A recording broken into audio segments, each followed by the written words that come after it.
জ্বালানি তেলের মূল্যবৃদ্ধির প্রেক্ষিতে গতকাল সরকারিভাবে বাস ভাড়া কিলোমিটার প্রতি 11 পয়সা বাড়ানোর সিদ্ধান্তে এখনও প্রভাব পড়েনি রাজধানীর গণপরিবহনে।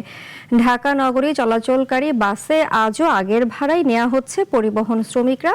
বাসগুলোর মালিকপক্ষ নতুন ভাড়া বেঁধে দিলে সে অনুযায়ী নেওয়া হবে। এদিকে তেলের পাম্পগুলোতে আগের তুলনায় যানবাহনের ভিড় কিছুটা কমেছে। রেজাই রাব্বির প্রতিবেদন। জ্বালানি তেলের দাম বাড়ার পর বৃহস্পতিবার পরিবহন খাতে বাসের ভাড়া প্রতি কিলোমিটারে 11 পয়সা বাড়ানোর সিদ্ধান্ত জানান সরকার। এই হিসাব ধরে বাসের ভাড়া এখনও বাড়ায়নি বাস মালিক পক্ষ। রাজধানীর গণপরিবহনে শুক্রবারেও আগের ভাড়াই নেওয়া হয়েছে। অ্যাক্টিভ হয়নি, তবে এটা শীঘ্রই মনে হয় বাড়বে। সেই পরিমাণে বাসগুলোরা অত বেশি নিচ্ছে না। ভাড়ার ক্ষেত্রে কোনো আমাদের উপর কোনো এখনো প্রভাব পড়ে নাই। যাত্রীরা বলছেন ভাড়া যদিও এখনো আগের মতোই, তবে শীঘ্রই নতুন ভাড়া আসবে। বাসের চালকরা বলছেন বিভিন্ন রুটের বাসে মালিক পক্ষ এখন পর্যন্ত ভাড়ার বিষয়ে নতুন কোনো সিদ্ধান্ত জানাননি। তেলের দাম বাড়ানো হয়েছে, কিন্তু আমরা এখনো ভাড়া হাতে নেই না। এখন আগে যে ভাড়াটা ছিল আমরা ওইটাই নিতেছি ভাড়া।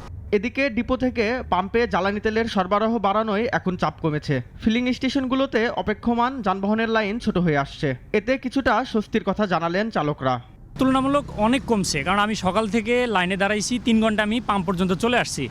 এই লাইনে এখন পর্যন্ত রেকর্ড আছে 12-13 ঘন্টাও মানুষ কিন্তু লাইন ধরছে। সময় লাগবে, সপ্তাহখানেকের মধ্যে ঠিক হয়ে যাবে। রাইড শেয়ার মোটরসাইকেল চালকরাও বলছেন তেলের দাম বাড়লেও সেই অনুযায়ী ভাড়া পাচ্ছেন না তারা। তেলের দাম যে বাড়াইছে আমাদের সে দুর্ভোগ, আগের দুর্ভোগই আছে, কিন্তু আমাদের তো মনে করতে ভাড়া বাড়ায় নাই। বাইকাররা ওইভাবে ওই কাস্টমারদের কাছ থেকে বইলা কয়া যেটা যতটুকু পারতেছে আর কি ওইভাবে নিতেছে। আগের থেকে আপনার মনে করেন 20-30 টাকা 50 টাকা বাড়তি দিলে আমাদের তেল দামটা বাড়ছে, যেটা ওটা আমাদের কাভারিং হয়ে আসে। জ্বালানি পরিস্থিতি নিয়ে সবার স্বার্থ রক্ষা করে রাইড শেয়ারের মূল্য সমন্বয়ের কথা বলেন তারা। এবং আগামীকালকে রেজাই রাব্বি, নাগরিক, ঢাকা।